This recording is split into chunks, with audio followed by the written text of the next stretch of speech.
I met Bob in Tampa. We played in Tampa this year, and I met Bob while I was out there trying to find some ways to be charitable and to help people less fortunate. I do these things all the time. Every city that Brent and I have lived in, played football, we always find a way outside of the team's charitable organizations to give back to the community that we're playing in. And I don't always talk about these things. I've never really talked about them too much. But I wanted to talk about Bob and his foundation, Messengers of Hope Mission. And I wanted you guys to hear a little bit about it because it was a pretty good experience because my entire family participated. So I wanted you guys to hear about some of the things that Bob is doing down in the Tampa area.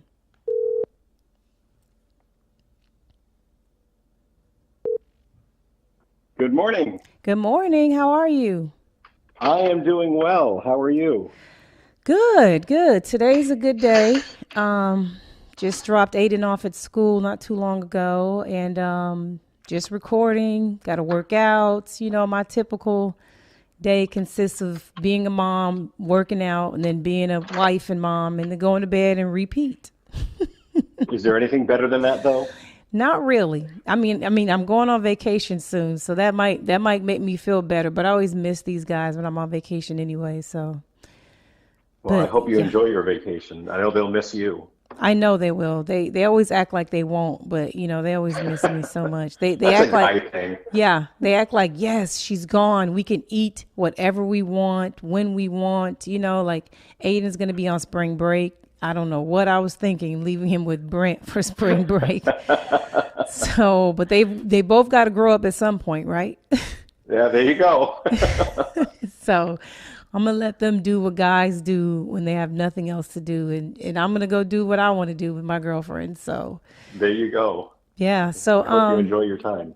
Yeah, so I wanted to have you on. We've been talking about having you on. I was a little hesitant because I don't really like talking about everything, some of the things that I do, because I just feel like people just sometimes always take it the wrong way or feel some type of way about people that are speaking about charitable things that they're doing. But I just really love what you guys are doing in Tampa. And I wanted other people to know. I wanted to help you get some help because we're not there the whole year, and sometimes hands are more important than anything. So no, absolutely.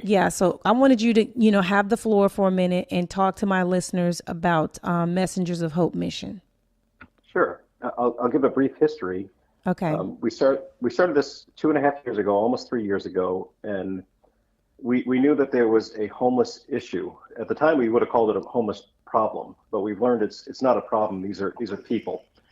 So right. we knew we had to do something, and we started out by making up bag lunches. And we'd take out about 12 to 15 bag lunches a week and drive around looking for homeless people. Mm-hmm. And we'd give them the food. This went on, and it didn't take long before we started learning where to look and when to look. And what year was this? This was back in 2014. Okay. August of 2014, we started doing this. Within 4 months, we learned all the mistakes. We learned everything we were doing wrong, and we started fixing it. And then we started learning the things that we weren't doing. Like we bring out food to the homeless, but we learned in that time a lot of the homeless have dogs and cats. Mm-hmm. And they were sharing the food that we were giving them with their animals. So we started adding in dog and cat food.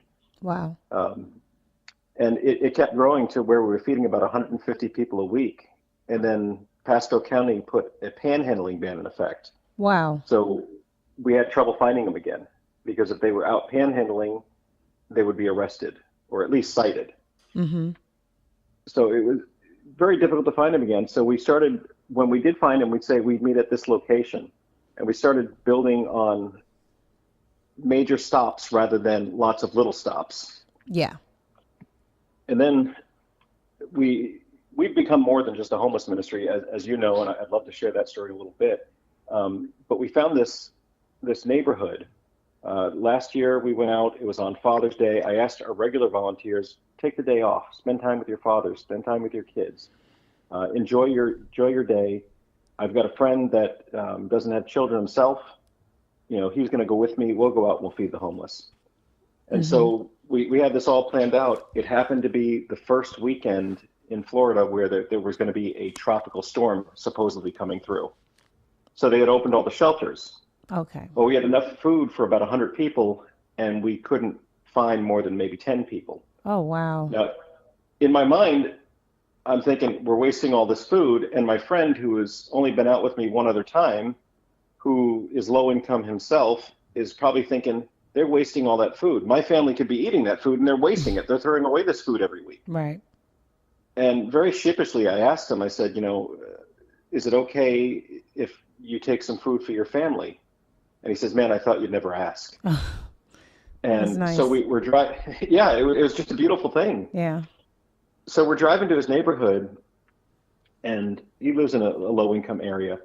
And we're driving in, and I see this man working on his pickup truck in the front of his house. And just to paint a picture, he's in nothing but a pair of jeans in this old pickup truck that, most people would say, well, that's just take it to the junkyard. And he's working on it. And these 4 kids, 2 boys, 2 girls, running around the front yard. And I say yard very, very liberally because it was just, it was a strip of dirt with some weeds in it. And I just happened to notice one of the girls had a banana peel in her hand and she was licking it. Wow. And I thought to myself, wow, that's, I don't know what to do with that. And I turned to my friend. I said, do you know these people? He says, no, I don't know them at all. I said, would you feel comfortable if we asked them if they wanted some food? Again, in my mind, we're going to be wasting all this food. And he goes, yeah, let's ask them. So we pull up and, we're still sitting in this car and we call over to the guy. And I said, excuse me, sir, would you like some food for your family? We're out giving out bag lunches today. And we just can't find enough homeless because of the threat of the tropical storm. Well, he looks at me, kind of cockeyed, and he looks angry at first. And he walks up to the car with his head down. And I'm thinking, the guy's going to reach through the car, pull me out, and pummel me. You got that active imagination going. Right. And he looks up, and tears are just streaming down his cheeks. And he says, let me tell you something, mister. About an hour ago, I walked up to the grocery store with my last $2, and I bought each of my kids a banana so they could eat something today. Oh, my God. Yeah, I want food. Whew. And I start giving the food to him. It gets better. I start giving the food to him, and he calls his kids up. And the little girl that I noticed with the banana peel, she says, what's this, Daddy? And he says, that's lunch. You get to eat today.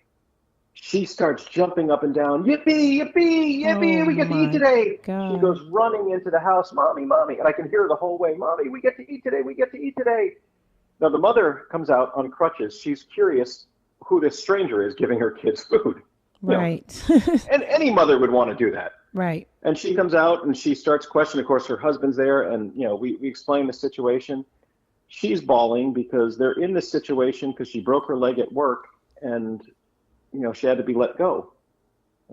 She couldn't do the job anymore. They needed someone to do the job. So she was let go, and they were in a financial pinch. And we started hearing story after story after story like this in that neighborhood. And we started going back every week. And the kids come up now every week. Kids come up to get food for their family. That's how low income this neighborhood is. And if I can brag on your son for a minute, we did a hot meal at Thanksgiving. This is where you and Brent really shine. You guys put on a hot meal for a bunch of the homeless that we work with. Turkeys, mashed potatoes, all the trimmings, drinks. I mean, we even had ice cream there. I mean, we it did was just have an ice cream truck. Day. That was like the best part, I think. Oh, yeah, I and think there there was dairy optional choices too, which was good. Yes. It was just a beautiful day. And your son, in his way of looking around said, and I believe you told me, he said, this is old people food. Yes. We need to have some kid food. And yes. he desired so much to have a pizza party for the kids in that low income neighborhood. And we did that right after Christmas. We had a pizza party. We played games on the sidewalk. You guys brought sidewalk chalk. It was just an amazing day. Yeah, that was a really good day. Aiden People just don't believe me. I really feel like Aiden is just a really special person, even though he's just 6. But, you know, just him planning that whole pizza party for those kids. Like, I just thought that was so awesome, too, that he came up with it by himself, you know? It's such a beautiful thing, you know. I love that's old people food. That's my favorite part of it. That's what he calls Thanksgiving, like traditional Thanksgiving food, because we don't eat traditional Thanksgiving food in our house. We don't. Thanksgiving dinner is kind of like a buffet, or like we have like a potluck where each person cooks something, and it doesn't have to have anything to do with traditional Thanksgiving food. Like, it could be anything. So he's used to tradition. Yeah, he's used to just seeing, like, it doesn't even the meals don't even like match, like it doesn't go together, but everybody gets to pick something. And, you know, so that's what he, you know, he goes, this is old people food. Like, he sees it on TV, Thanksgiving, you know, it's always old family and all that stuff. And so his idea was that kids like pizza. And you know, those kids did. They absolutely loved it. Yeah. So that was really fun.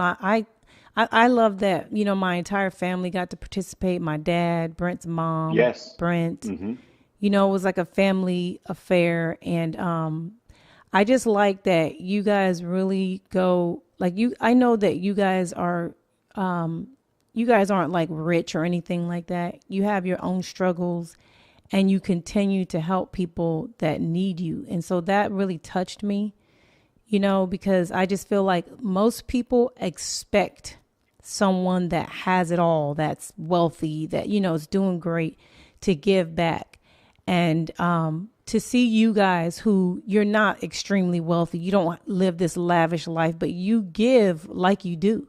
Like, you literally take out of your own family's household, you know, money and some of the things that would normally have been spent on your own family. Like, I've seen these things and heard about these things. And I just really think that that's incredibly, like you have no idea, like the way that I feel that you will be blessed for the things that you guys are doing. And I wanted to have you on because I wanted other people in the community to know about your organization, and if they could assist. You know, the last time I spoke to you, you were telling me that you needed clothing and stuff, you know, donations. Do you still need that? We're getting clothing right now. We need to start gearing up towards summer clothing. We still have a lot of winter clothing. Okay. But what we need desperately is men's sneakers and flip-flops and sandals. Okay, I probably got that for you too. Like, I got a bag of shoes here from Brent. I have a lot. I have maybe 4 bags of ladies' clothing. I live in Florida, so it's mostly going to be summer stuff. But can I tell you what happened? You guys donated some shoes back in December, and we brought them out. And of course, you know, everyone was excited about the shoes. And one guy came up and he was looking at them, and he says, "These are really nice shoes. I don't know if I should take them." He goes, I don't want to ruin them. And I said, well, I want you to know these were Brent Grimes shoes. And he knew exactly who Brent was. And he goes, I think I'll take them. And he goes, I'm going to save these for special occasions.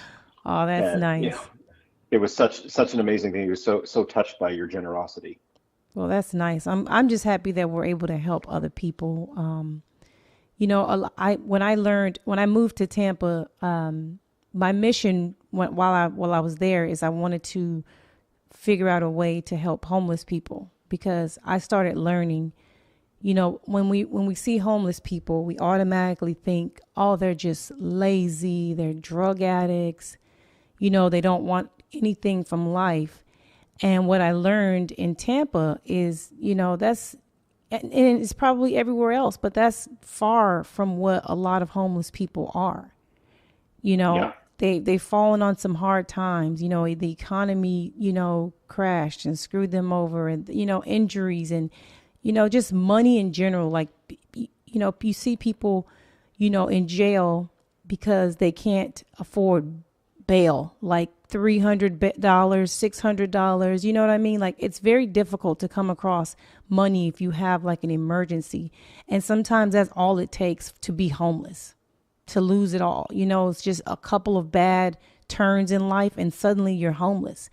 And yeah. I just feel like you shouldn't judge people based on, you know, where they are today. You know, I learned to talk to people, to hear their stories and some of the things that they went through, and, you know, and just really not judge people all the time, you know. And that's kind of why I decided that I wanted to do something with the homeless, because I just feel like, you know, everyone has an opinion about certain type of people, and homeless people have a bad reputation, in my opinion, based on some of the things that I've learned. They absolutely do. We have a rule when we go out. Someone could pull up in a Lexus and ask us for a meal, and we're going to give it to them. And I know maybe some of your listeners are saying, well, why would you do that? They obviously have money. Well, we don't know their situation. They could be living in that car. That could be the last possession they have. Maybe they got a divorce. Maybe they lost their job. We know many homeless that are living in cars. And if I can just be completely honest with you, I was homeless for a while, and I lived in my car, and I had a nicer car. And if someone had seen me, they never would have thought I was homeless or I needed anything, because I didn't want people to know. And so I would walk into the big box retail stores, and I would use their bathrooms, and I would clean up in the sinks, and I would, you know, if I had a friend that would let me, I would use their house and shower, you know, do my laundry. But no one would have known that I was homeless. I was homeless for a year. Wow. And the funny thing was that's not even what gave me the passion for this kind of work. I had that passion before this.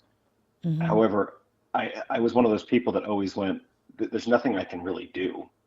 Right. And it wasn't until I was in that situation, I learned, well, you know what? You can do something. Mother Teresa said, you can't feed 100 people, but you can feed one. And, you know, we go out every week, we bring out everything we can, and we can't meet the needs of everybody. But we try to meet the needs of the ones that are right in front of us. And if we can add more in, we do.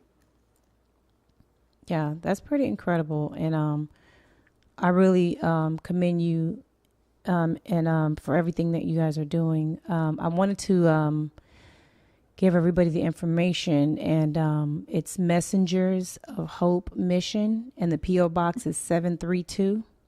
Odessa, Florida, 33556. And the email is info@mohmission.org. No. Is that wrong? Email, the email is Messengers of Hope 1, the number 1, at gmail.com. Messengers with an S of Hope 1 at gmail.com. Is the phone number still 813-404? 2300. And the website is www.mohmission.org. It's Messengers of Hope Mission.org. Yes, messengersofhopemission.org. I'm getting them all. Yes, and we're on Facebook as well, just under Messengers of Hope Mission. Okay, so if any use money, of course, if there's any financial donations, maybe people events, so they can just contact you through those avenues and to help other people. Yes. I love phone calls, so that's probably the best way. Text. I love talking with people. So most good people do. I had a great time with you guys, and hopefully when I get back down there, we will just continue all the things that we were already doing.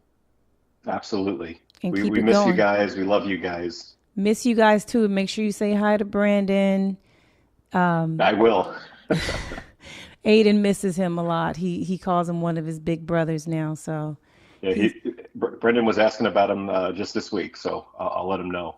Oh yeah, okay, yeah, cool. So we will hopefully see you late summer, whenever training camp is. We'll see you then, and we will continue, all the things that we were doing last year.